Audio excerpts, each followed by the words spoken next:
Hello पिला माने समस्ते केमिति अछ निश्चित भल थिबो। तो पिला माने आज क्लास रे तुमरो साहित्य सुरभि बहिर द्वितीय पाठ जाना होची विहंग विप्लव। तो आज वीडियो रे ए पाठटुक आमे बहुत सहज भाव पढ़िबा। ठीक अछि। तो कथा कोन होईची पिला माने ना ए कहानी रे दुईटी हळदी बसंत अछंती, गोटे पुरुष हळदी बसंत आ गोटे महिला हळदी बसंत। एमाने चाहिंचंदी निजर बसा तयारी करिया पई, जेहेतु आगामी समय रे बसंत ऋतु आसुअछि। तो एमाने निजर बसा तयारी करिया पई चाहिंचंदी, काना यथाशीघ्र जदि बसा तयारी करिवे तेबे अंडा देबे और सेथुरु छुआ बाहरिबो। किंतु कथा कोन होईची ना गोटे बुढ़ा माकड़ अछि जे कि एमानकु बहुत हैरान करूछि, जे कि एमानकु एमानकर बसा तयारी करिबाको दउ नाही। ठीक अछि। तो किपरि ए दुईटी पक्षी निजर बसा तयारी करिवे, तो मोटामोटी रूपे हमर एही चैप्टर मूल विषय वस्तु। ठीक अछि। तो विषय वस्तु को जीवा पूर्व आमको एही तीनटा परिस्थिति विषय पिला माने देखिबा। प्रथम परिस्थिति हला जे पुरुष आ महिला हळदी बसंत बसचंती, सेमाना भितरे कथाबार्ता चलछि। किछि समय परे गोटे काऊ आसी, तार किछि समय परे गोटे गंगई पक्षी आसी, तार किछि समय परे गोटे कजळपाती आसी। तो पिला माने श्रीलिंग रेटा मन रखितो। प्रथमे पुरुष आ महिला हळदी बसंत अछंती, तापरे काऊ आसी, तापरे गंगई पक्षी आसी, तापरे कजळपाती आसी। ए भितरे बग लुचिकी एमानकर समस्त कथा शुणुची। तो देखिबा एमाने किए कोन कथा होतले, किए काहाकू कोन कहउथुला, ए सब विषय आमे डिस्कस करिबा। द्वितीय परिस्थिति रे हमर बुढ़ा मांकड़ आउ कजळपाती ए जीवन भितरे कोन कथाबार्ता हिस ताकू देखिबा। आउ शेष रे आमे देखिबा दरबार कथा। कोन दरबार? दरबार अर्थ होची राज दरबार। तो राज दरबार रे कोन होला ताकू आमे शेष रे आमे आलोचना करिबा। ठीक अछि। तो चलो। तो विहंग विप्लव। तो पिला माने एही पाठटुकू लिखिचंदी महापात्र नीलमणि साहू। महापात्र नीलमणि साहू जे कि एहार लेखक अटंती। तो सर्वप्रथम पिला माने टिके महापात्र नीलमणि साहू को विषय टिके देखिदेबा। तो हमर लेखक महापात्र नीलमणि साहू को सृजन परिधि बहु विचित्र आउ वर्णिल मध्य अटे। एही कथाशिल्पी अर्थात नीलमणि साहू को जन्म 1926 मसीहा डिसेम्बर 22 तारिख रे होइतिला। केउ जगार ना कटक जिलार नियाली गाँव रे। तांका बापा ना थिला महापात्र वीरवर साहू आ मां ना थिला राधिका देवी। जीवनर वास्तवता को अविकल भावे तांको गल्परे स्थानित करिसंती। तो आमर नीलमणि साहूंकर लेखा स्टाइल जदि आमे देखिबा, तो तांकर लेखारे कोन प्रतिपादित होइथाय ना जीवनर जो वास्तवता अछि, अवास्तवता नाही, वास्तवता जोटा रियल अटे। जो तो जीवनर जहाँ भी किछि वास्तव जिनिस अछि ताकू नेकी से मुख्यतः कहानी गुडी को लिखिथांती। एहा सहित बा एथि सहित उत्कलर जो संस्कृति अछि ताकू मते से निजर लेखारे उपस्थापन करिथांती। तांको रचना मध्य रे तो हमर महापात्र नीलमणि साहू को लेखा भितरे मिछ भाग हले, मिछ बाघ, सुमित्रा रहस, विष्णुमाया, अंधरातिर सूर्य, आकाश पाताल, अभिशप्त गंधर्व ए सब बही बा ए सब गल्प पुस्तक से सब लिखिछंती। ता सहित श्रीयुक्त साहू हमर केंद्र साहित्य एकेडमी पुरस्कार, सारला पुरस्कार आउ साहित्य भारती पुरस्कार मध्य से पाइछंती। एही जो विहंग विप्लव पाठटी अछि पिला माने एक्चुअली बहुत वर्ष पूर्वे एही पाठडा थिला। तापरे बही चेंज हेई गला, ए पाठडा उभे जाइतिला। पुनर्बार बे नुआ बही रे एही पाठटी को आउते स्थान दी जाइछि। एही गल्पटी रे गाल्पिक पशु पक्षी वक्तव्य माध्यम रे कहिबार अर्थ ला जे एही पाठरे माने विभिन्न प्रकार पशु पक्षी मिली मिसिगिरी सब कथा माने कथा कहउछन। मनीष जेमिति कथा कहंती सेमिति माने कथा कहिसंती। आउ से कथा आळ रे बा कथा माध्यम रे वर्तमान सामाजिक जीवनर वास्तव चित्र को से निज लेखा माध्यम रे उपस्थापन करबा को चेष्टा करिसंती। ठीक अछि। तो चलो पिला आरंभ करिबा। तो वर्तमान देखिबा हळदी बसंत देखिया कोन कहउची। तो थर थर करी तीन थर आंब गछर डाल रे बसा बांधिलाणी हळदी बसंत। तो हळदी बसंत केते थर आंब गछरे बसा बांधिलाणी ना तीन थर बसा बांधिलाणी। मात्र तीन थर जाक ए जो बुढ़ा मांकड़ अछि सेई डाल रे डेई ता बसा को भांगी देइछि। हळदी बसंत जेते काकुति मिनती करी बुढ़ा मांकड़ को कहिले मध्य बुढ़ा मांकड़ ता कथा सुनिबाको नाही। एपटे मा हळदी बसंत मुंडरे चिंता माडी बडुछि। मा हळदी बसंतर मुंडरे चिंता माडी बसिछि। कोन ना बसंत ऋतु आउ केते दिन रहिला, बसंत ऋतु आउ केते दिन रहिबो। साहाडा गछ मानकरे फूल कोसी धरिलाणी। तो साहाडा गछरे फूल कोसी धरिलाणी आउ अल्प दिन रे पाची से जो फूल कोसी गुडी को पाचिगिरी हळदी गुरु गुरु दिसिबो। ଏପଟେ ବୁଦା ମାନଙ୍କରେ ଯୋଉ ଶଗଡ଼ ବାଟୁଆ କୋଳି ଅଛି ଯାହାକି ପାଚିକିରି ଲାଲ ଟହ ଟହ ଦିଶିବ। ତ ବସନ୍ତ ଋତୁ ଆସିବାରେ ଏ ଯାକ ସିମ୍ବଲ ଅଟେ। ଯେମିତିକି ସାହାଡ଼ା ଗଛରେ ଯୋଉ ଫୁଲ କଷି ଅଛି ତାହା ହଳଦିଆ ଗୁରୁଗୁରୁ ହେଇଯିବ, ଆଉ ଶଗଡ଼ ବାଟୁଆ ଯୋଉ କୋଳି ଅଛି ଯାହା ପାଚିକି ଲାଲ ଟହ ଟହ ହେଇଯିବ। ତ ହଳଦୀ ମାନେ ବସନ୍ତ ଋତୁ ଆସିବାକୁ ଥିଲେ ଏସବୁ ଲକ୍ଷଣ ଦେଖାଯାଏ। ତ ମା ହଳଦୀ ବସନ୍ତ ଚିନ୍ତାରେ ଅଛି। ଯଦି ଏଇ ଯାକ ହେଇଥିବ ସେତେବେଳକୁ ଯଦି ଛୁଆ ହୋଇଯାଇଥିବେ ତ ହଳଦୀ ବସନ୍ତର ଟେନସନ କ'ଣ ନା ଯଦି ବସା ତିଆରି କରିବ, ଅଣ୍ଡା ଦବ, ଅଣ୍ଡାରୁ ଛୁଆ ହେଲେ ଏଇ ଯୋଉ ଆମର କୋଳି ଯିଏକି ପାଚିକି ଲାଲ ଟହ ଟହ ହେଇଯାଇଥିବ ତାକୁ ସିନା ଖାଇବ। ତ ସେତେବେଳକୁ ଯଦି ଛୁଆ ହୋଇଯାଇଥିବ ତେବେ ସିନା ସେମାନଙ୍କ କୁନି କୁନି ଥଣ୍ଟରେ ନିଜ ଛୁଆର କୁନି କୁନି ଥଣ୍ଟରେ ଏଇ ସବୁ ମିଠା ମିଠା ପାଚିଲା କୋଳି ଆଧାର ଦେବ। ଛୁଆ ସବୁ ଚଞ୍ଚଳ ଚଞ୍ଚଳ ବଢିବେ, ଖାଇଲେ ସିନା ବଢିବେ। କିନ୍ତୁ ଏ ଯୋଉ ପର ଘର ଭଙ୍କା ବୁଢା ମାଙ୍କଡ ତ ମୂଳରୁ ବସା ଏକା ରଖାଇ ଦଉନାହିଁ। ତ ଏପଟେ ହଳଦୀ ବସନ୍ତ କିପରି ବା ଅଣ୍ଡା ଦବ, ଆଉ ଛୁଆ ଫୁଟିବେ କେବେ? ଏ ପ୍ରକାର ସେ ବହୁତ ଚିନ୍ତାରେ ଅଛି ମା ହଳଦୀ ବସନ୍ତ। ଏମିତି ଗଛରେ ଥାଇକି ଚିନ୍ତା କଲା ସମୟରେ ହଠାତ୍ ପୁରୁଷ ହଳଦୀ ବସନ୍ତ ପଳେଇ ଆସିଲା। ଆଉ ପୁରୁଷ ହଳଦୀ ବସନ୍ତର ଦେଖ ବା ହଳଦୀ ବସନ୍ତର ସ୍ୱର ମାନେ ତାର ଯୋଉ ରାବକୁ କୁହାଯାଇଛି କୁଳୁରୁ କୁଳୁ କୁଳୁରୁ କୁଳୁ। ତ ପୁରୁଷ ହଳଦୀ ବସନ୍ତଟି କୁଆଡୁ ବୁଲି ବୁଲି ଆସି ମା ହଳଦୀ ବସନ୍ତ ପାଖେ ବସିଲା। ତ ପୁରୁଷ ହଳଦୀ ବସନ୍ତ ଯେହେତୁ ଦିନ ଯାକ ଖରାରେ ବୁଲିଛି ତ ତାର ଯୋଉ ହଳଦିଆ ସୁନା ଦେହଟି ଅଛି ତା ଖରାରେ ମଳିନ ପଡିଯାଇଛି। ଏଠାରେ ପିଲାମାନେ ଆମେ ଯୋଉ ହଳଦିଆ ରଙ୍ଗର ଏ ଯୋଉ କଳା କଲର ଆଉ ହଳଦିଆ ରଙ୍ଗର ଯୋଉ ପକ୍ଷୀଟା ଆମେ ଦେଖୁଛେ ଆକୁ ଆମେ କହିବା ହଳଦୀ ବସନ୍ତ ପକ୍ଷୀ। କି ପକ୍ଷୀ କହିବା? ହଳଦୀ ବସନ୍ତ। ଏଇ ଯାକ ହଉଛନ୍ତି ହଳଦୀ ବସନ୍ତ ପକ୍ଷୀ। ଠିକ ଅଛି ନା? ତ ପୁରୁଷ ହଳଦୀ ବସନ୍ତ କୁଆଡୁ ବୁଲି ବୁଲି ଆସି ମା ହଳଦୀ ବସନ୍ତ ପାଖେ ବସିଲା। ଆଉ ଯେହେତୁ ସେ ଖରାରେ ବୁଲି ବୁଲି ଆସିଥିଲା ତ ପୁରୁଷ ହଳଦୀ ବସନ୍ତର ଯୋଉ ହଳଦିଆ ଦେହଟା ଯୋଉଟା କି ସୁନେଲି ରଙ୍ଗର ଅଟେ ତା ଦେହଟା ଖରାରେ ମଳିନ ପଡିଯାଇଥିଲା। ପିଲାମାନେ ତମମାନେ ଯଦି ଖରାରେ ବୁଲିବ ତ କଳା କାଠ ପଡିଯାଉଛ କି ନାହିଁ? ତ ପୁରୁଷ ହଳଦୀ ବସନ୍ତର ଅବସ୍ଥା ମଧ୍ୟ ସେମିତି ହେଇଛି। ତ ଆସିକି ପୁରୁଷ ହଳଦୀ ବସନ୍ତ କହୁଛି, କାହାକୁ କହୁଛି ନା ମା ହଳଦୀ ବସନ୍ତକୁ କହୁଛି, ବୁଝିଲ ପାଖ ଆଖରେ ଆଉ କୋଉ ଗଛ ଖାଲି ନାହିଁ। ଅନ୍ୟ ଚଢେଇ ମାନେ ସବୁ ଗଛରେ ବସା ବାନ୍ଧି ଅଣ୍ଡା ଦେଇ ସାରିଲେଣି। ଆଉ କେତେକ ଅଣ୍ଡା ତ ଉଷୁମାଉଛନ୍ତି ମଧ୍ୟ। ଆଉ କେତେକଙ୍କର ଛୁଆ ମଧ୍ୟ ଫୁଟିଲେଣି। ଆଉ ଏବେ ଆମେ କ'ଣ କରିବା? ତ ଏମିତି ପୁରୁଷ ହଳଦୀ ବସନ୍ତ ମା ହଳଦୀ ବସନ୍ତକୁ ନିଜର ଦୁଃଖ କଥା କହିଛି। ଏପଟେ ମା ହଳଦୀ ବସନ୍ତ ଦୁଃଖରେ କାନ୍ଦି ପକାଇଲା। ଆଉ କାନ୍ଦି କାନ୍ଦି କହିଲା, ଗାଳି କରିକି କହୁଛି ବୁଢା ମାଙ୍କଡକୁ, ସେ ନିଆଁ ଗିଳା ବୁଢା ମାଙ୍କଡକୁ ଜବତ କରିବା ପାଇଁ କ'ଣ ଏଠି କେହି ନାହାନ୍ତି? ପିଲାମାନେ ଏଠି ଜବତ ବେଲେ କ'ଣ? ଜବତ ଅର୍ଥ ହଉଛି ଲେସନ ଦେବା। ମନେକର ତମକୁ ଯଦି କିଏ ଗୋଟେ ପିଲା ହଇରାଣ କରୁଥିବ ତାକୁ ତ କିଏ ନା କିଏ ଗୋଟେ ପିଟିବାକୁ ପଡିବ, କିମ୍ବା ତାକୁ ତ କିଏ ନା କିଏ ଗୋଟେ ମାନେ ପନିଶମେଣ୍ଟ ତ ଦେବାକୁ ପଡିବ ନା। ତ ଜବତ ଅର୍ଥ ଆମେ ପନିଶମେଣ୍ଟ ଧରିପାରିବା ବା ଦଣ୍ଡ ବୋଲି ଧରିପାରିବା। ତ ମା ହଳଦୀ ବସନ୍ତ ଦୁଃଖରେ କାନ୍ଦି ପକାଇଲା ଆଉ କାନ୍ଦି କାନ୍ଦି କହିଲା ଯେ ଏ ଯୋଉ ନିଆଁ ଗିଳା ବୁଢା ମାଙ୍କଡ ଅଛି ଆକୁ ଜବତ କରିବା ପାଇଁ କ'ଣ ଏଠି କେହି ନାହାନ୍ତି? ଏମିତି ଯେମିତି ଆମର ମା ହଳଦୀ ବସନ୍ତ କହିଛି ପଳେଇ ଆସିଲା କାଉ, କା କା କା କରି ପଳେଇ ଆସିଲା।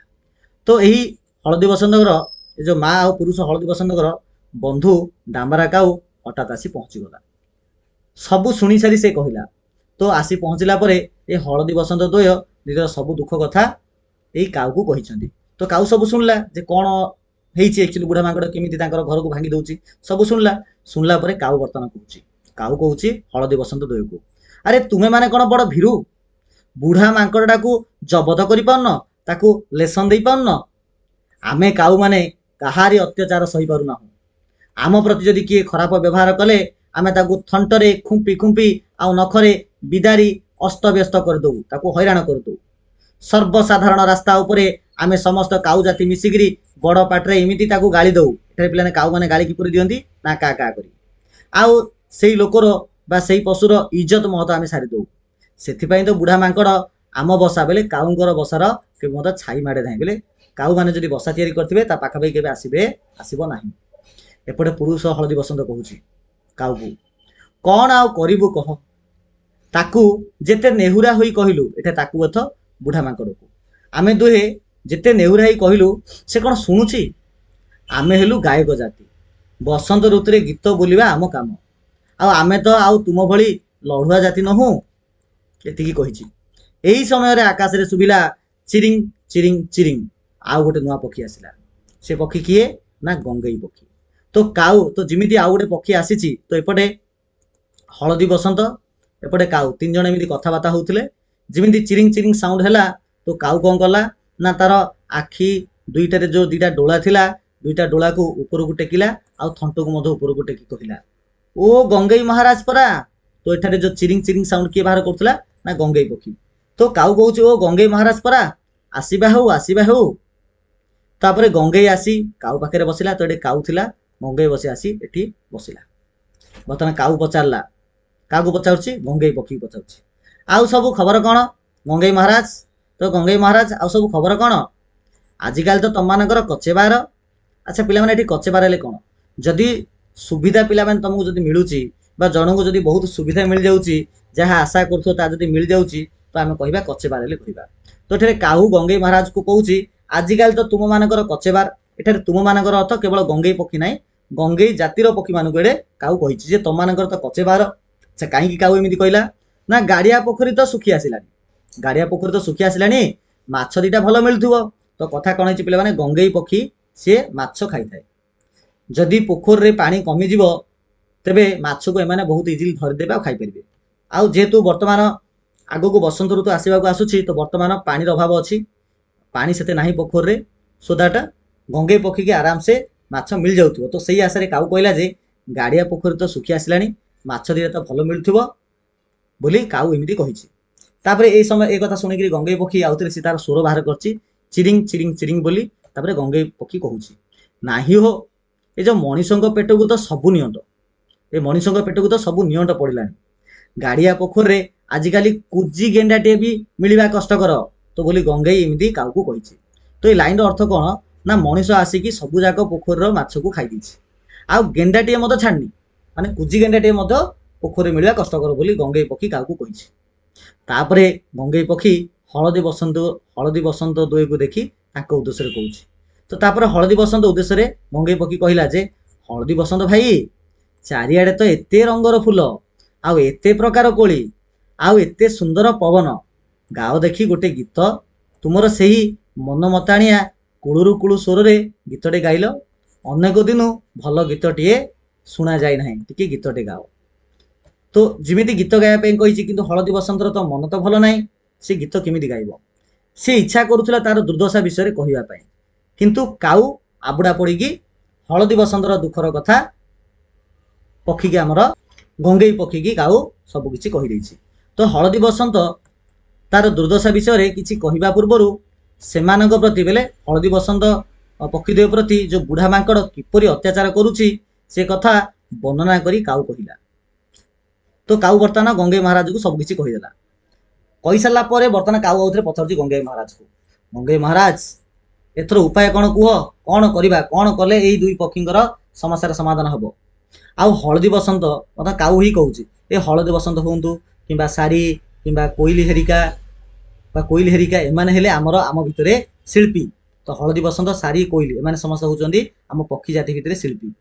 ଆଉ ପକ୍ଷୀ ଜାତିର ସଭ୍ୟତା ସଂସ୍କୃତି ଏହିମାନଙ୍କ ଯୋଗୁଁ ତ ବଞ୍ଚିଛି, ଆଉ ଏମାନଙ୍କୁ ସାହାଯ୍ୟ ନ କଲେ ଆମ ଜୀବନ ବୃଥା ବୋଲି କାଉ ଗଙ୍ଗେଇ ପକ୍ଷୀକି କହିଛି। ଏ ସମୟରେ ଆମର ଆସିବ ଆଉ ଗୋଟେ ନୂଆ କ୍ୟାରେକ୍ଟର, ଯାହାକୁ କହିବା ଆମେ ବଗ। ଏ ସମୟରେ ଲେଖକ ଆମକୁ କହୁଛନ୍ତି, କେହି ଜାଣନ୍ତି ନାହିଁ ଯେ ବଗ କେତେବେଳୁ ଆସି ସେମାନଙ୍କ ଠାରୁ, ଏଇ ଯୋଉ 4 ଜଣଙ୍କ ଠାରୁ, ପୁରୁଷ, ମା, ହଳଦୀ ବସନ୍ତ, କାଉ ଆଉ ଆମର ଗଙ୍ଗେଇ ପକ୍ଷୀ, ଏ ଯୋଉ 4 ଜଣ କଥା ହଉଥିଲେ, କେତେବେଳୁ ଆଉ ଗୋଟେ ବଗ ଆସିକି ଅଲରେଡି ବହୁତ ଦୂରରେ ବସିକି ଏମାନଙ୍କ କଥା ଶୁଣୁଛି। ତ ବଗ କେତେବେଳୁ ଆସି ସେମାନଙ୍କ ଠାରୁ ଅଳ୍ପ ଦୂରରେ ଗୋଟେ ଥୁଣ୍ଟା ଗଛର ଡାଳରେ ଦୁଇ ପଟକୁ ଡେଣା ମେଲାଇ ଗୁମ୍ ମାରି ବସିଛି। ବଗ ସବୁଦିନ ଗମ୍ଭୀର ଅଟେ। ବଗ କ'ଣ ଅଟେ? ସବୁଦିନ ଗମ୍ଭୀର ବେଲେ ସବୁବେଳେ ମାନେ ତାକୁ ଯଦି କିଏ ଦେଖିବ ଲାଗିବ ଯେ ସତେଜିନି ବଗ ପୁରା ଚିନ୍ତାରେ ଅଛି, ବହୁତ ଟେନସନରେ ଅଛି, ପୁରା ସିରିୟସଲି ଅଛି। କାହା ସଙ୍ଗେ ବେଶୀ କଥାବାର୍ତ୍ତା କରେ ନା। ତ ବଗ କାହା ତୁଲେ କଥାବାର୍ତ୍ତା କରେ ନା, କି ମିଳାମିଶା ମଧ୍ୟ କରେ ନା। ନିଜକୁ ସେ ବଡ଼ ଧାର୍ମିକ ବ୍ୟକ୍ତି ବୋଲି ସବୁବେଳେ ଭାବେ ବା ଅନ୍ୟମାନଙ୍କୁ ବି ପରିଚୟ ଦିଏ। କିନ୍ତୁ ଶୁଆ ସବୁବେଳେ କହେ, ଶୁଆ କ'ଣ କହେ? ଯେ ବଗ ମସ୍ତ ବଡ଼ ଠକ ଆଉ ସ୍ୱାର୍ଥପର ଅଟେ। ପାଣିକୁ ଆସିନା ବୁଡ଼ି ବୁଡ଼ି ମାଛ ଖାଏ, କିନ୍ତୁ ବଗ ଧ୍ୟାନ କଲା ଭଳି ବସିଥିବ, ହେଲେ ଅସଲରେ ସେ ଛକିଥିବ ତ ଜଗିଥିବ କାହାକୁ? ନା ମୀନକୁ। ମୀନର ଅର୍ଥ ହେଉଛି ମାଛ। ତ ମୀନଟେ କେତେବେଳେ ମୁଣ୍ଡ ଟେକିଛି ଆଉ ଦୁବିନା ସେ ଧରିଦେବ। ଏଇଟା ତ ଶୁଆ କହିଛି।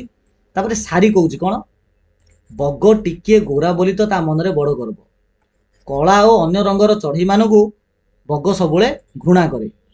କାଉ କଳା, ତେଣୁ ବଗ କେବେ ମଧ୍ୟ କାଉକୁ ତା ପାଖରେ ପୁରାଏ ନାହିଁ। ଆଉ ପକ୍ଷୀ ଜଗତର ଶ୍ରେଷ୍ଠ ସ୍ୱରଶିଳ୍ପୀ ହେଉଛି କୋଇଲି। କୋଇଲିର ସ୍ୱର ସିନା ଭଲ, କିନ୍ତୁ ତା ରଙ୍ଗ କଳା, ହେଲେ ମଧ୍ୟ ତାକୁ ମଧ୍ୟ ବଗ ଖାତିର କରେ ନାହିଁ। ତେଣୁ ବଗ ମନରେ କଳା ଗୋରା ଭେଦଭାବ ଅଛି ବୋଲି କିଏ କହିଛି ନା ସାରି କହିଛି। ତାପରେ ବର୍ତ୍ତମାନ ବଗ ଯୋଉ ଶୁଣୁଥିଲା ଏ 4 ଜଣର କଥା, ତାପରେ ବଗ କହୁଛି କାଉକୁ। ତ କାଉ ଏଡେ ବଡ ପାଟିରେ କଥା କହୁଥିବା ଶୁଣି ବଗ ଆଉ ସହିପାରିଲା ନାହିଁ। ସେ ଉଦ୍ଧତ କଣ୍ଠରେ ବିଦ୍ରୁପ କରି କହିଲା। ତ ବଡ ପାଟିରେ ବଗ କହୁଛି, ତ ବଗ ତାର ସ୍ୱର ବି ବାହାର କରିଛି, ଯେମିତିକି କକ୍ କୁଅ କୁଅ କକ୍ କୁଅ କୁଅ। ତ ଏମିତି ତାର ବଗ ତାର ସ୍ୱର ବାହାର କରିଛି, ଆଉ କାଉକୁ କହୁଛି, ହେ ମୂର୍ଖ କଳା କାଉ, ବେଶୀ ଗୁଡାଏ ରାଉ ରାଉ ହୁ ନାହିଁ। ଶିଳ୍ପୀ ମାନଙ୍କ ପାଇଁ ତୋର ହୃଦୟ କେବେଠାରୁ ଏତେ ବ୍ୟାକୁଳ ହେଲା? ତ ବଗ କହୁଛି, ହେ ମୂର୍ଖ କାଉ, ବେଶୀ ରାଉ ରାଉ ହେ ନା। ଆଉ ଶିଳ୍ପୀ ମାନଙ୍କ, କାହିଁକିନା ଆ ପୂର୍ବରୁ କାଉ ଅଲରେଡି ଏ ଯୋଉ ଆମର ଗଙ୍ଗେଇ ପକ୍ଷୀ କି ହଳଦୀ ବସନ୍ତର ଅସୁବିଧା ସମ୍ପର୍କରେ କହୁଥିଲା। ଆଉ ହଳଦୀ ବସନ୍ତ ହଉଛି ଗୋଟେ ଶିଳ୍ପୀ ଅଟେ। ତେଣୁ ବଗ କହୁଛି କାଉକୁ, ଏ ଶିଳ୍ପୀ ମାନଙ୍କ ପାଇଁ ତୋର ହୃଦୟ କେବେଠୁ ଏତେ ବ୍ୟାକୁଳ ହେଲାଣି? ଏଇ ହଳଦୀ ବସନ୍ତ, ବର୍ତ୍ତମାନ ଏଇଟା ବଗ ହିଁ କହୁଛି, ଏଇ ହଳଦୀ ବସନ୍ତ ଆଉ କୋଇଲି ଆଦି ଶିଳ୍ପୀ ମାନଙ୍କ ପାଇଁ ମୋର ତିଳାର୍ଦ୍ଧର ତ ଟିକେ ମଧ୍ୟ ମନରେ ଦୟା ନାହିଁ। ଏମାନେ ହେଲେ ବିଦେଶୀ। ଏଇ ଯୋଉ ହଳଦୀ ବସନ୍ତ ଆଉ ଯୋଉ ସାରି କିମ୍ବା କୋଇଲି, ଏମାନେ ହଉଛନ୍ତି ବିଦେଶୀ ପକ୍ଷୀ। ବର୍ଷ ଯାକ ଏମାନେ କୋଉଠି ଥାଆନ୍ତି ନା କିଏ ଜାଣି? ଜନ୍ମଭୂମିର ଖରା ସହିବେ ନାହିଁ, ବର୍ଷା ସହିବେ ନାହିଁ, କି ଶୀତ ସହିବେ ନାହିଁ। ଯେମିତି ବସନ୍ତ ଋତୁ ପଳେଇ ଆସିବ, ଏମାନେ ଦଳ ଦଳ ହୋଇ ଆସିବେ, ଆଉ ନାନା ଢଙ୍ଗ ଦେଖେଇକିରି ଆମର ଯୋଉ ଖାଦ୍ୟ ବା ଆହାର ଅଛି ତା ଉପରେ ଭାଗ ବସାଇବେ। ଏମାନଙ୍କର ଭଲା ଜନ୍ମଭୂମି ପ୍ରତି ମମତା କଣ ଅଛି? ଏମାନଙ୍କର ଜନ୍ମଭୂମି ପ୍ରତି କଣ ମମତା ଅଛି ବୋଲି ପ୍ରଶ୍ନ କରିଛି ଆମର ବଗ। ତ ଏ ପ୍ରକାରେ ହଳଦୀ ବସନ୍ତ ଦ୍ୱୟକୁ ବଗ ଏମିତି ଅପମାନିତ କରିଛି। ତ ହଳଦୀ ବସନ୍ତ ଦ୍ୱୟ ବଗର ଏହି ଅପବାଦକୁ, ଏହି ଅପମାନକୁ ଶୁଣିକି ଭାରି ଦୁଃଖିତ ହେଲା, ଆଉ ଟିକେ ରାଗିଗଲା ମଧ୍ୟ। ହଳଦୀ ବସନ୍ତ ରାଗିଗଲା ମଧ୍ୟ। ତଥାପି ରାଗିଗଲା ବୋଲି ତା ଅର୍ଥ ନାହିଁ ଯେ ସେ କର୍କଶ ସ୍ୱରରେ କହିବ ନାହିଁ। ତଥାପି ତାର ସ୍ୱଭାବ ସୁଲଭ ମଧୁର କଳାରେ, ମାନେ ମିଠା ସ୍ୱରରେ ସେ କହୁଛି କଣ, ପ୍ରଥମେ ରାବ ଛାଡ଼ିଲା, କୁଳୁରୁ କୁଳୁ କୁଳୁରୁ କୁଳୁ। ତାପରେ ବର୍ତ୍ତମାନ ହଳଦୀ ବସନ୍ତ କହୁଛି, ଦେଖ ଭାଇ ବଗ, ଆମେ ହେଲୁ ଶିଳ୍ପୀ, ଆମେ ହଳଦୀ ବସନ୍ତ ଜାତି ହେଲୁ ଶିଳ୍ପୀ। ସମଗ୍ର ବସୁଧା ଆମର ଜନ୍ମଭୂମି। କେବଳ ଏଇ ଜାଗାଟା ଆମର ଜନ୍ମଭୂମି ବୋଲି ନାହିଁ, ପୁରା ପୃଥିବୀ ଆମର ଜନ୍ମଭୂମି ଅଟେ। ଆଉ ଆମେ କାହାକୁ ପର ବୋଲି ଭାବୁନାହୁଁ, ସମସ୍ତେ ଆମ ନିଜର ଅଟେ, ସମସ୍ତେ ଆମର ନିଜର ଅଟେ ବୋଲି ଏମିତି ହଳଦୀ ବସନ୍ତ ବଗକୁ କହିଛି। କିନ୍ତୁ କାଉକୁ ଏତେ କଅଁଳେଇ କରି କହି ଆସେନି, ଭାବରେ କହିବାର ତାକୁ ଆସେନି। ସେ କର୍କଶ ଭାବେ ବଗକୁ ଭର୍ତ୍ସନା କରି କହିଲା, କଣ କହିଲା? ତୁମେ ଅତି ସ୍ୱାର୍ଥପର। ତ କାଉ କହୁଛି ବଗକୁ, ତୁମେ ଅତି ସ୍ୱାର୍ଥପର ଆଉ ଅସାମାଜିକ ଆଉ ଅହଂକାରୀ। ବିପଦ ବେଳେ ପଡୋଶୀ ମାନଙ୍କୁ ସାହାଯ୍ୟ କରିବା ଦୂରେ ଥାଉ, ଯିଏ ଏଇଭଳି ଅସହିଷ୍ଣୁ ଭାବ ଦେଖାଏ ସେ କ୍ଷୁଦ୍ରମନା ବ୍ୟକ୍ତି ଅଟେ ବୋଲି କାଉ ଏମିତି ବଗକୁ ଭର୍ତ୍ସନା କରି କହିଛି। କାଉ କଥା ଶୁଣି ସବୁ ଚଢେଇ ବୋଲି କିଏ ନା ଏ ଦିଟା ଯାକ ହଳଦୀ ବସନ୍ତ ଆଉ ଆମର ଗଙ୍ଗେଇ ପକ୍ଷୀ, ଏ ସମସ୍ତେ ଏକାଥରକେ ବୋବେଇ ଉଠିଲେ। ଯେମିତିକି କା କା କା କାଉ କରିଛି, ଆଉ ଚିରିଂ ଚିରିଂ ଚିରିଂ ଗଙ୍ଗେଇ ପକ୍ଷୀ କରିଛି, ଆଉ କୁଳୁରୁ କୁଳୁ କୁଳୁରୁ କୁଳୁ ଆମର ହଳଦୀ ବସନ୍ତ ପକ୍ଷୀ କରିଛି। ତ ସମ୍ମିଳିତ ଭାବେ ବା ସମସ୍ତେ ମିଶିକିରି ବଗର ସ୍ୱଭାବକୁ ନିନ୍ଦା କଲେ। ତ ବଗ ଏପଟେ ଅପମାନରେ ସେଠୁ ଉଡ଼ି ଚାଲିଗଲା। ଏଇ ସମୟରେ କୁଆଡୁ ଆସି ପହଞ୍ଚିଗଲା ସେଥିରେ କଜଳପାତି। ତ କଜଳପାତି ପକ୍ଷୀ ଆସିକି ପହଞ୍ଚିଗଲା। ବଗ ଯେମିତି ଉଡ଼ିକି ଯାଇଛି, କଜଳପାତି ପକ୍ଷୀ ପହଞ୍ଚିଯାଇଛି। କଜଳପାତି ତାକୁ ଦେଖି ବେଲେ କଜଳପତି ପକ୍ଷୀକି ଦେଖି ସବୁ ଚଢେଇ ପୁଣି ଥରେ କଣ କଲେ, ବୋବେଇ ଉଠି କଜଳପତି ପକ୍ଷୀକି ସ୍ୱାଗତ କରିଲେ। ଆକ୍ଚୁଆଲି କଜଳପତି ପକ୍ଷୀ ସମାଜରେ କଣ ଗୋଟେ ମଧ୍ୟସ୍ଥତାର କାମ କରେ। ମଧ୍ୟସ୍ଥତା ବେଲେ କଣ ନା, ମନେକର ଗୋଟେ ପଶୁ ବା ଗୋଟେ ପକ୍ଷୀ ଆଉ ଗୋଟେ ପକ୍ଷୀ ଭିତରେ ଯଦି ଝଗଡା ହେଇଥିବ, ତେବେ କଜଳପାତି ଆସିବ ଏମାନଙ୍କ ଭିତରେ ଝଗଡାକୁ ଖତମ କରିବ। ମାନେ ଯୋଉ ଝଗଡା ହେଇଥିବ ବା ମାଢଳ ହେଇଥିବ, ସେ ମାଢଳକୁ ମୀମାଂସା କରିଦେବ ସିଏ। ତ କଜଳପାତି ପକ୍ଷୀ ସମାଜରେ ଗୋଟେ ମଧ୍ୟସ୍ଥତାର କାମ କରେ। ଭଲ ଲୋକି କରି କଳି କଜିଆ ମେଣ୍ଟାଇ ଦିଏ। ଭଲ ଲୋକି କରି ଅର୍ଥ ହଉଛି ଭଲ ଭାବରେ ବୁଝାବୁଝି। ଏଠାରେ ଭଲ ଲୋକିର ଅର୍ଥ ହଉଛି ଭଲ ଭାବରେ ବୁଝାବୁଝି କରି ଉଭୟଙ୍କୁ ତାଙ୍କର କଳି କଜିଆକୁ ବା ଝଗଡାକୁ ସେ ମେଣ୍ଟାଇ ଦିଏ। ଯଦି ଭଲରେ ନ ମେଣ୍ଟିଲେ ତେବେ କଜଳପାତି କଣ କରିବ ନା, ନିଜର ଶକ୍ତି ଖଟେଇବାକୁ ବି ଭୁଲେ ନାହିଁ। ତ କଜଳପାତିର ଟାଣୁଆ ମୁନିଆ ଥଣ୍ଟ ଅଛି। ସେ ଥଣ୍ଟରେ ସେ ଛେଳି, ମେଣ୍ଢା, ଗୋରୁ, ଗାଈ ସମସ୍ତଙ୍କ ପିଠିକି ହାଣି ଖଣ୍ଡିଆ କରିଦିଏ। ତେଣୁ ପକ୍ଷୀମାନେ କଜଳପାତି ପକ୍ଷୀକି ଟିକେ ଶ୍ରଦ୍ଧା କରନ୍ତି, ଆଉ ଭୟ ମଧ୍ୟ ଟିକେ କରନ୍ତି। ତ କଜଳପାତିର ସ୍ୱର ହଉଛି ଚାଙ୍ଗ ଚାଙ୍ଗ। ତ ଚାଙ୍ଗ ଚାଙ୍ଗ ବୋଲି ଆମର କଜଳପାତି ରାବ ଛାଡିଛି। ଆଉ ତାପରେ ସେ ପଚାରିଛି, କଥା କଣ? ହଳଦୀ ବସନ୍ତ ଦୁହିଁଙ୍କ ମୁହଁ ଏମିତି ଶୁଖି ଯାଇଛି କାହିଁକି? ତ କଜଳପାତି ଆସିକି ବସିଲା ପରେ ହଳଦୀ ବସନ୍ତ ଦୁଇ ଜଣଙ୍କର ବା ପୁରୁଷ ମହିଳା ହଳଦୀ ବସନ୍ତର ମୁହଁକୁ ଦେଖିଛି, ଆଉ କହୁଛି କଜଳପାତି ଯେ ଏଇ ଦୁଇଟା ପକ୍ଷୀଙ୍କର ଏମିତି ମୁହଁ ଶୁଖି ଯାଇଛି କାହିଁକି?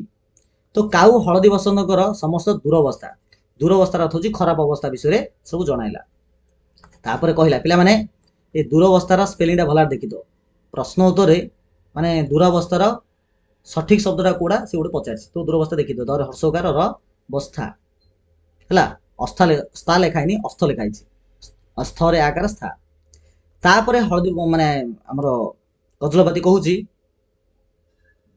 देख बंधु माँ हलदी बसंत निकट अंडा देव ए सरी आमर काऊ कहूँ क्या काऊ कहूँ आमर गजलपाती कहूँ देख बंधु माँ हलदी बसंत निकट अंडा देव मात्र बुढ़ा मांकड़ 3 थर से बसा भांगीदेला तार दाऊ बड़ असह्य है माने हलदी बसंत को बहुत असुविधा है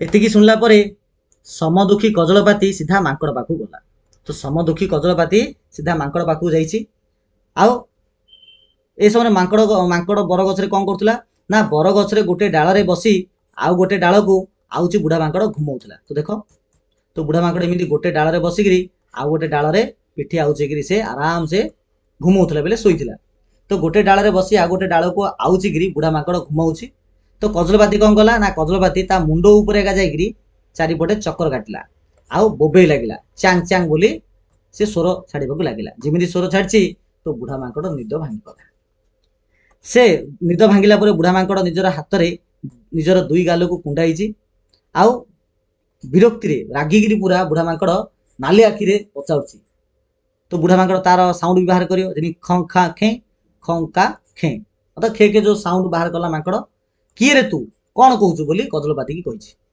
तो कजलपाती चांग चांग स्वर बाहर कला आ कहला मु होछि कजलपाती बिचरा हलदी बसंतर बसा भांगिबा कौन तुमर उचित होछि तो मांकड़ कहूछि हूँ खं खा खे तार स्वर बाहर कला बता मांकड़ कहूछि उचित अनुचित मु बुझे नाही गछ डाल रे डेई बुलिबा मोर अभ्यास आउ आमे मांकड़ जाति होछु बलशाली आमर जा इच्छा आमे ता करिवु जोर जार मुलक तार बोली एमिति मांकड़ प्रत्युत्तर देछि कजलपाती कथारे तो कजलपाती तापरे बहु प्रकार बुझाइला मात्र गौआ मांकड़ ता कथा बुझिलानी गौआर अर्थ होछि जे बुझुनथिया मांकड़ किछले बुझिला नाही कजलपातीर सब कथा तार ए कान रे पसी से कान रे बाहरिला से किछि हेले सुनिला नाही शेषरे सेथुर निरस्त होई बा बिजारिया हेकरी कजलपाती कहिला हो ताहाले मु राजांक पाखे तुम नाम रे फेराद देबी फेरादर अर्थ होछि कंप्लेन बा अभियोग ठीक है तुम जदि मो कथा न सुनिबो तेबे तुम नारे मु राजांक पाखे कंप्लेन देबी जेमिति कजलपाती एमिति कहिछि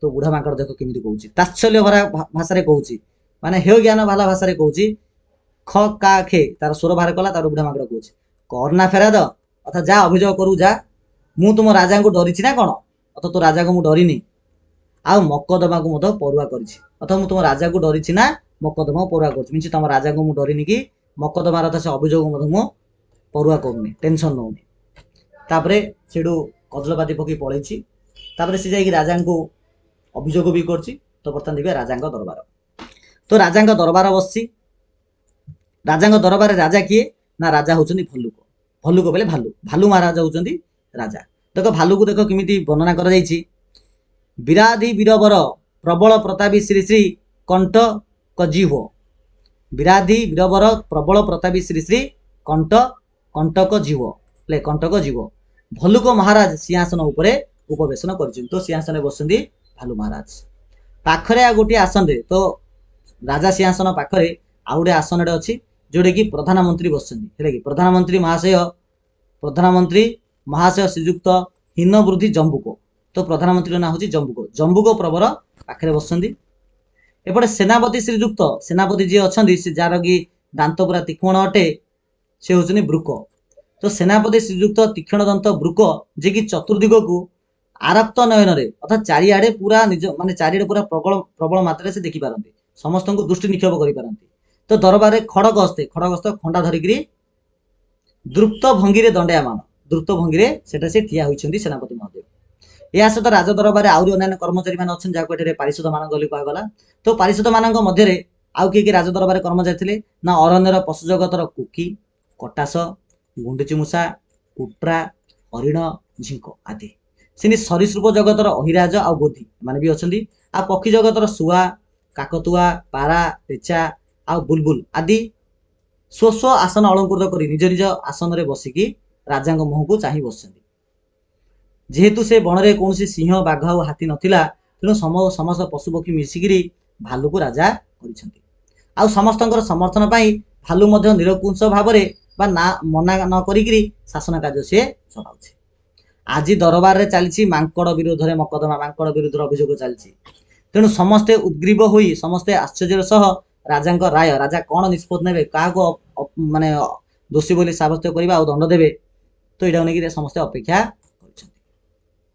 ଏପଟେ ହଳଦୀ ବସନ୍ତର ପକ୍ଷରେ ସାକ୍ଷ୍ୟ ଦେଇଛି କିଏ, ବା ହଳଦୀ ବସନ୍ତ ପାଇଁ କିଏ ଠିଆ ହେଇଛି ନା ଗଙ୍ଗୋଇ, କୋଇଲି, କଜଳପାତି ଆଉ କପୋତ ପକ୍ଷୀ। ଏପଟେ ଯୋଉ ବୁଢା ମାଙ୍କଡ଼ ଅଛି ତା ପକ୍ଷରେ ମଧ୍ୟ ସାକ୍ଷୀ ଦେବାକୁ ଆସିଛନ୍ତି ପାତି ମାଙ୍କଡ଼ ଆଉ ଶାଳିଆ ପତ୍ନୀ। ଶାଳିଆ ପତ୍ନୀ ଗୋଟେ ପଶୁର ନାଁ ଅଟେ। ହଳଦୀ ବସନ୍ତ ପାଇଁ ଓକିଲାତି କରିଛି କାଉ, ଆଉ କାଉ ପ୍ରମାଣ କରିଦେଲା ଯେ ମାଙ୍କଡ଼ ଦୋଷୀ ଅଟେ। ଆଉ ରାଜା କାଉର ଯୁକ୍ତିକୁ ହୃଦୟଙ୍ଗମ କରି, ରାଜା ମିନ୍ସ ଆମର ଭାଲୁ, କାଉର ଯୁକ୍ତିକୁ ହୃଦୟଙ୍ଗମ କରି ବୁଝିକିରି ରାୟ ଦେଲେ, ହେ ଦୁଷ୍ଟ ମାଙ୍କଡ଼, ବିନା ଦୋଷରେ ବାରମ୍ବାର ହଳଦୀ ବସନ୍ତଙ୍କର ବସା ଭାଙ୍ଗିଥିବାରୁ ତୁମେ ଦୋଷୀ, ତୁମକୁ କଠିନ ଦଣ୍ଡ ଦିଆଯିବ। ତ ରାଜାଙ୍କର ଏ ପ୍ରକାର ରାୟ ଶୁଣି ଚଢ଼େଇ ମାନେ ଆନନ୍ଦରେ ବୋବେ ଉଠିଲେ। ତ ରାଜାଙ୍କର ଏ ପ୍ରକାର ରାୟ ଶୁଣିକିରି ଚଢ଼େଇ ମାନେ ଆନନ୍ଦରେ ଖୁସିରେ ରାବ ଛାଡ଼ିଲେ, ବୋବେ ହେଲେ।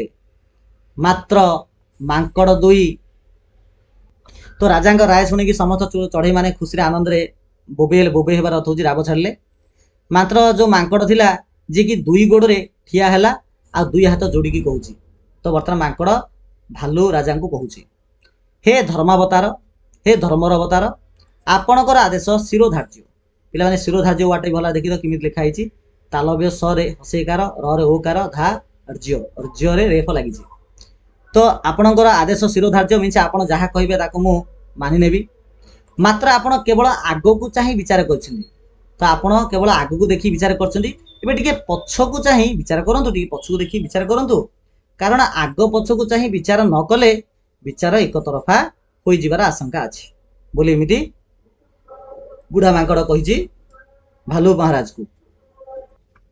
ତ ରାଜା ପଛକୁ ଚାହିଁ ଦେଖିଲେ, ତ ସିଂହାସନ ପଛପଟେ ଗୋଟେ ବିଶାଳ ପାଚିଲା ପଣସ ଥୁଆ ହେଇଛି।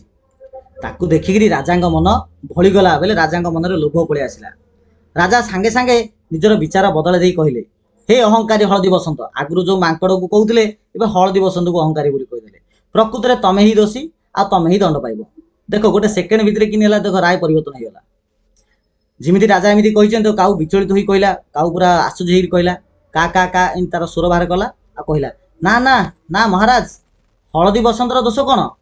ରାଜା କହୁଛନ୍ତି, ଆରେ ନିର୍ବୋଧ କାକ, କାକର ଅର୍ଥ କାଉ, ଏ ନିର୍ବୋଧ କାଉ, ବାନର ଗୋଟେ ବଳବାନ ଜୀବ ଅଟେ, ଆଉ ପୁନଃ ସେ ଶାଖା ମୃଗ ଅଟେ, ଅର୍ଥାତ୍ ସେ ସବୁବେଳେ ଗଛର ଶାଖାଠୁ ଶାଖା ଡେଇଁବ, ତାର ଏଟା ଧର୍ମ ଅଟେ। ଆଉ ତାର ପ୍ରକୃତି ବି ଅଟେ ଯେ ସେ ଗଛ ଡାଳରେ ଡେଇଁବ ହିଁ ଡେଇଁବ। ତ କାଉ କହୁଛି, ହଉ ସେ ଗଛ ଡାଳରେ ଡେଇଁପାରେ, ମାତ୍ର ଡେଇଁ କରି ସେ ହଳଦୀ ବସନ୍ତର ବସା ଭାଙ୍ଗିବ କାହିଁକି ବୋଲି କାଉ ରାଜାଙ୍କୁ କହିଛି।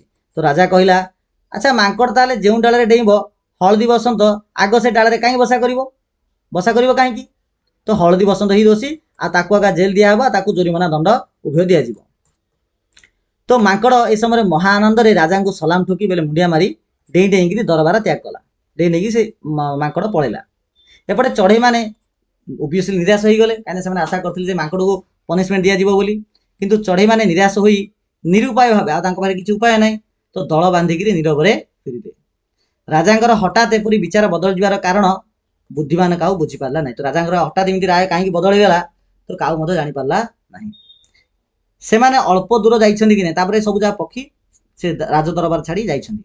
ଅଳ୍ପ ଦୂର ଯାଇଛନ୍ତି କି ନାହିଁ କେଜାଣି, ତ କଜଳପାତି ଦେଖିଲା ଯେ ଆଉ ଗୋଟେ ପକ୍ଷୀ ଯାହା ନାଁ ହେଉଛି ଘରଚଟିଆ ତାର ଟିକି ଟିକି ଡେଣା ଦୁଇଟି ହଲାଇ ପୁରା ତୀର ବେଗରେ ପୁରା ସ୍ପିଡଲି ତାଙ୍କ ପଛପଟେ ଆସିଛି। ପଛପଟେ ଛୁଟିଛି ରଥ ହେଉଛି ପଛପଛେ ଆସୁଛି। କାରଣ କ'ଣ ଜାଣିବାକୁ କଜଳପାତି, ସେ ରଥ କଜଳପାତି ଅନ୍ୟ ଚଢ଼େଇ ମାନଙ୍କୁ ଟିକେ ଅପେକ୍ଷା କରିବା ପାଇଁ କହିଲା। ଏପଟେ ଘରଚଟିଆ ଅଣନିଶ୍ୱାସୀ ହୋଇଯାଇଥାଏ, ଆସିକିରି କହୁଛି। ତ ଏପଟେ ଘରଚଟିଆ ତାର ଯୋଉ ସ୍ୱର ଅଛି ସେ ବାହାର କରିଛି, ଚିଙ୍ଗ ଚିକିଙ୍ଗ ଚିଙ୍ଗ ଚିଙ୍ଗ ଚିକିଙ୍ଗ ଚିଙ୍ଗ, ତାର ସ୍ୱର ବାହାର କରିଛି ଆଉ କହୁଛି, ଭାଇମାନେ, ମୁଁ ରାଜାଙ୍କ ସିଂହାସନ ପଛ କାନ୍ଥ କୁରାରେ ମୁଁ ବସା କରିଥାଏ। ତ ରାଜାଙ୍କ ସିଂହାସନ ଯୋଉଟେ ଅଛି ତାର ପଛପଟେ ମୁଁ ମୋର ବସା କରିଛି। ଆଉ ମୁଁ ଦେଖିଛି ଏ ଯୋଉ ବୁଢା ମାଙ୍କଡ଼ ନାହିଁ, ବହୁ ଆଗରୁ ମନ୍ତ୍ରୀଙ୍କୁ ହାତ କରିକିରି ରାଜସିଂହାସନ ପଛପଟେ ଗୋଟିଏ ପଣସ ଲାଞ୍ଚ ସ୍ୱରୂପ ରଖିଦେଇଥିଲା। ଆଉ ଲାଞ୍ଚ ପାଇଁ ରାଜା ଏମିତି ବିଚାର ବଦଳାଇ ଦେଲେ। ସେମିତି ଏକଥା ଶୁଣିଛି କାଉ ଏକଥା ଶୁଣି ବଡ଼ ଉତ୍ତ୍ୟକ୍ତ ହୋଇଗଲା, ରାଗିଗଲା। କା କା ରଡ଼ିରେ ସେ ଚଉଦିଗ କମ୍ପାଇ ଦେଲା। ତା ରଡ଼ି ଶୁଣି ଆହୁରି ଶହ ଶହ କାଉ, କଜଳପାତି, ଚିଲ, ଶାଗୁଣା ଆଦି ପକ୍ଷୀ କୁଆଡ଼ୁ ଉଡ଼ି ଆସି ଜମା ହୋଇଗଲେ। ସେମାନେ ଏକାଠି ବସି ସ୍ଥିର କଲେ, ସବୁ ପକ୍ଷୀମାନେ ଏକାଠି ବସି ସ୍ଥିର କଲେ ଯେ ସମସ୍ତେ ମିଶି ଏଭଳି ଲାଞ୍ଚୁଆ ରାଜା ଆଉ ମନ୍ତ୍ରୀଙ୍କୁ ଆକ୍ରମଣ କରିବେ ଆଉ ସିଂହାସନରୁ ତଡ଼ିଦେବେ। ତାପରେ ପକ୍ଷୀ ବାହିନୀ ଛୁଟି ଆସିଲେ ରାଜାଙ୍କ ଅଭିମୁଖେ। ତ ରାଜାଙ୍କ ଦରବାରରୁ ଯେଉଁ ପଳେଇଥିଲେ ଆଉ ତ ସେମାନେ ରିଟର୍ନ ହେଉଛନ୍ତି। ସର୍ବା ଆଗରେ ଥାଏ ଶଙ୍ଖଚିଲ। ଆଉ ଶଙ୍ଖଚିଲ ସେ ତାର ଯେଉଁ ଚିତ୍କାର କରୁଥିବ, ତାର ଯେଉଁ ରାବ ଛାଡ଼ୁଥିବ, ଯାହାକୁ ଏଠାରେ ଶଙ୍ଖ ବୋଲି କୁହାଗଲା। ତ ସେ ଶଙ୍ଖ ଫୁଙ୍କୁଥାଏ ବୋଲି ସେ ତାର ରାବ ଛାଡ଼ୁଥାଏ। କେମିତି ରାବ ଛାଡ଼ୁଥାଏ ଶଙ୍ଖଚିଲ? ନା କେଁ ଏଇ ଏଁ କେଁ ଏଇ ଏଁ। ତ ଏମିତି ସେ ରାବ ଛାଡ଼ିଛି। ଆଉ ଶଙ୍ଖଚିଲର ପଛକୁ ଡାମ୍ବରା କାଉ, ଆଉ ତାର ଶତ ଶତ କୁଆ ବାହିନୀ, ତା ପଛକୁ ଶହ ଶହ କଜଳପାତି, ଆଉ ତା ପଛକୁ ଦଳକୁ ଦଳ ଅନ୍ୟାନ୍ୟ ପକ୍ଷୀ, ସମସ୍ତେ ଏକାବେଳେ ରାଜାଙ୍କ ନଅର ବା ରାଜାଙ୍କର ଯେଉଁ ସହର ଥିଲା ତା ଭିତରେ ପ୍ରବେଶ କଲେ। ଆଉ ଦେଖିଲେ ଯେ ଭଲ୍ଲୁକ ମହାରାଜ ବେଲେ ଭାଲୁ ମହାରାଜ, ଶୃଗାଳ ମନ୍ତ୍ରୀ, ତ ମନ୍ତ୍ରୀ ଏଠି ଗୋଟେ ଶୃଗାଳ ବୋଲି ଗୋଟେ ମନ୍ତ୍ରୀ ଥିଲେ। ତ ସେଇ ମନ୍ତ୍ରୀଙ୍କ ସହିତ ଏକତ୍ର ବସି ସେଇ ପାଚିଲା ପଣସଟିକୁ ମହାଆନନ୍ଦରେ ଖାଇ ଲାଗିଛନ୍ତି। ଏପଟେ ଯେଉଁ ଗୁଣ୍ଡିଚି ମୂଷା ଅଛି ସେ ମଞ୍ଜି ବାହାର କରିକିରି, ଦେଖ ବୋଲେ ପଣସ ଖୋଳର ମଞ୍ଜି ବାହାର କଲେ ଯୋଉଟା ରହିଥାଉଛି ତାକୁ ଖୋସାଡ଼ି ବୋଲି କୁହାଯାଏ। ତ ଗୁଣ୍ଡିଚି ମୂଷା ମଞ୍ଜି ବାହାର କରିକିରି ଖୋସାଡ଼ି ମାନ ବଢ଼ାଇ ଦେଉଛି ଶୃଗାଳ ମନ୍ତ୍ରୀଙ୍କୁ। ଆଉ ନିଜେ ବୁଢ଼ା ମାଙ୍କଡ଼, ଦେଖ ବୁଢ଼ା ମାଙ୍କଡ଼ ଯଦିଓ ରାୟ ବଦଳିଲା ପରେ ସେଇଠୁ ମୁଣ୍ଡିଆ ମାରିକି ପଳେଇଥିଲା, କିନ୍ତୁ ଆଉଥରେ ପକ୍ଷୀମାନେ ଗଲା ପରେ ଆଉଥରେ ରାଜଦରବାରକୁ ପଳେଇ ଆସିଛି। ଆଉ ସ୍ୱୟଂ ବୁଢ଼ା ମାଙ୍କଡ଼ ଗୋଟି ଗୋଟି କରି ପଣସ ଖୋସା ବଢ଼ାଇ ଦେଉଛି ଭଲ୍ଲୁକ ମହାରାଜାଙ୍କ ପାଟିକି। ଅର୍ଥାତ୍ ଭାଲୁ ମହାରାଜ ହାତରେ ମଧ୍ୟ ଖାଉନାହାନ୍ତି, ବୁଢ଼ା ମାଙ୍କଡ଼ ଆସିକି ତାଙ୍କ ପାଟିରେ ଖୋଇ ଦେଉଛି। ଏପଟେ ପକ୍ଷୀମାନେ ଏଇ ଦୃଶ୍ୟ ଦେଖିକିରି ଆହୁରି ରାଗିଗଲେ ଏବଂ ମହାକୋଳାହଳ କରି ଏ ଯେଉଁ ଲାଞ୍ଚକିଆ ରାଜା, ମନ୍ତ୍ରୀ ଆଉ କର୍ମଚାରୀମାନଙ୍କୁ ଖୁମ୍ପି ଲାଗିଲେ। କୁଆମାନଙ୍କର ଥଣ୍ଟର ଆଘାତରେ ବୁଢ଼ା ମାଙ୍କଡ଼ ଖଣ୍ଡିଆ ଖାବରା ହେଇଗଲା। ଶୃଗାଳ ଯେତେ ଲୁଚିଲେ ମଧ୍ୟ ଚିଲମାନଙ୍କ ଆକ୍ରମଣରୁ ରକ୍ଷା ପାଇଲା ନାହିଁ। ତ ଦେଖ ବୁଢ଼ା ମାଙ୍କଡ଼କୁ କିଏ ଆଟାକ୍ କଲା? ନା କାଉ ମାନେ ବୁଢ଼ା ମାଙ୍କଡ଼କୁ ଆଟାକ୍ କରୁଛନ୍ତି। ଆଉ ଶୃଗାଳକୁ କିଏ ଆଟାକ୍ କରିଛି? ନା ଚିଲମାନେ ଆଟାକ୍ କରିଛନ୍ତି। ଆଉ କଜଳପାତି ଭାଗରେ ପଡ଼ିଲା ଭଲ୍ଲୁକ ମହାରାଜ। ତ କଜଳପାତି ଏତେ ଭଲ୍ଲୁକ ମହାରାଜକୁ ଥଣ୍ଟରେ ମାରିଲା ଯେ ଭଲ୍ଲୁକ ମହାରାଜାଙ୍କ ଦେହରେ ଯେଉଁ ଲୋମ ଥାଉଛି, କ'ଣ ଥାଉଛି, ଯେଉଁ ଦେହ ସାରା ଯେଉଁ କଳା କଳା ଲୋମ ଥାଉଛି, ଲୋମ ଶୂନ୍ୟ ହୋଇଗଲେ ମହାରାଜ। ହେଲେ ତାଙ୍କର ଲୋମଶ ଦେହ ଅଳ୍ପ କାଳ ମଧ୍ୟରେ ଲୋମ ଶୂନ୍ୟ ହେଇଗଲା। ଠିକ୍ ଅଛି ପିଲାମାନେ, ତ এই ପ୍ରକାର ପିଲାମାନେ ପୁରା ଚାପ୍ଟରଟା ଆମର ଏଠି କମ୍ପ୍ଲିଟ୍ ହେଲା। ଏହାର ପରବର୍ତ୍ତୀ ଭିଡ଼ିଓରେ ଏହାର ଯେଉଁ ପ୍ରଶ୍ନ ଉତ୍ତର ଅଛି ତାକୁ ଆମେ ଡିସ୍କସ୍ କରିବା। ଠିକ୍ ଅଛି, ତ ଚାଲ ପିଲେ ଭିଡ଼ିଓକୁ ଆମେ ଏଠି ଏଣ୍ଡ କରିବା। ସମସ୍ତଙ୍କୁ ଥ୍ୟାଙ୍କ ୟୁ ସୋ ମଚ୍।